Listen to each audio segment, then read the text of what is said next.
Ngayong araw, isang murang tattoo na naman ang ibibigay natin sa isang manhid na angkas, movie driver at mapagmahal na ama all the way from Pasig City na dapat bukas pa talaga schedule.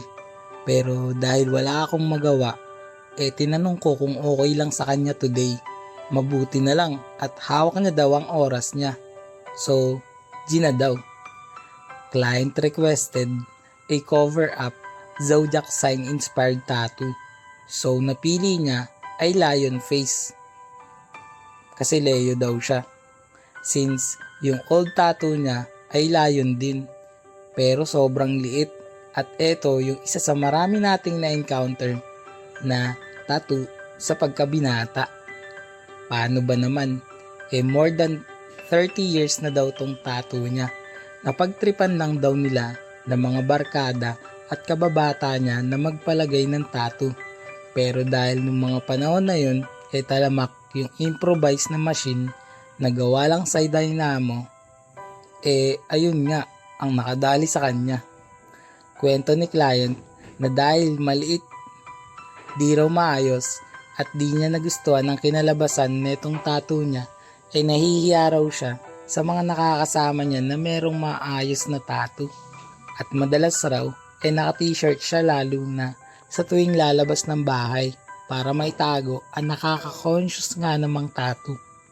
Si boss ay nakapanood nga ng mga videos natin sa Facebook, YouTube at TikTok. Kaya naman naisip niya raw agad na gusto niya to ipaayos at magpalagay ng mas malaking tattoo. Maraming salamat po sa pagtitiwala at sa pagdayo sa aking munting studio dito sa Baras, Rizal. Si boss nga pala ay isang dating supervisor sa isang company bago siya maging isang rider. Tumagal lang naman siya sa nakaraan niyang trabaho ng halos 3 dekada. Grabe ang tibay, no? Speaking of tibay, ito na ata ang pinakamatatag na naging client ko na nagpatattoo sa akin. Biruin nyo, ang session namin na to ay tumagal ng mahigit 15 hours pero hindi siya sumuko at hindi daw siya nasaktan. Sa halip, nakikiliti lang daw siya. Panis, oh. Sa haba nga ng oras bago matapos tong project, napahaba rin ang tulog niya. At kanina nga ay naririnig ko pang humihilik. Ang bihira yun. Partida, di pa siya inaantok niya na. Marahil ay nakuha at na-practice niya ang taas ng pain tolerance sa trabaho. Dahil matyaga nga siya sa trabaho, tingin ko matinding pagtitiis talaga ang pinagdaanan niya para maitaguyod ang pag-aaral ng kanyang 2 anak. Ang panganay nga niya ay mahilig raw kumanta.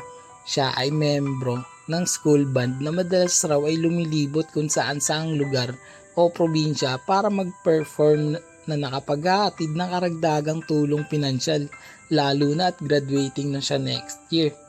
Congrats nga pala sa mga estudyanteng nakagraduate this year at sa mga gagraduate pa lang. Shoutout sa mga masigasig na mga magulang na todo ng suporta para matupad ang pangarap na itong mga kabataan na to. Teka. Napahaba na naman tong kwento ko. Para wala na mahabang usapan, kontakin nyo na ako sa FB page, More Than Vlogs. Text o tawagan ako sa cellphone number ko, 0970-825-0395.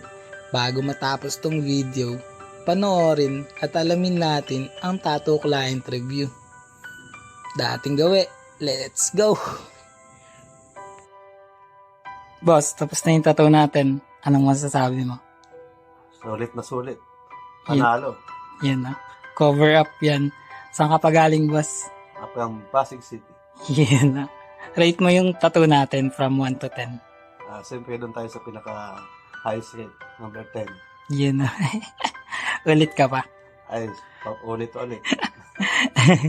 Patusok ulit. Pero masakit ba? Manageable naman. Yan na. Sige, salamat sa tiwala. Thank you.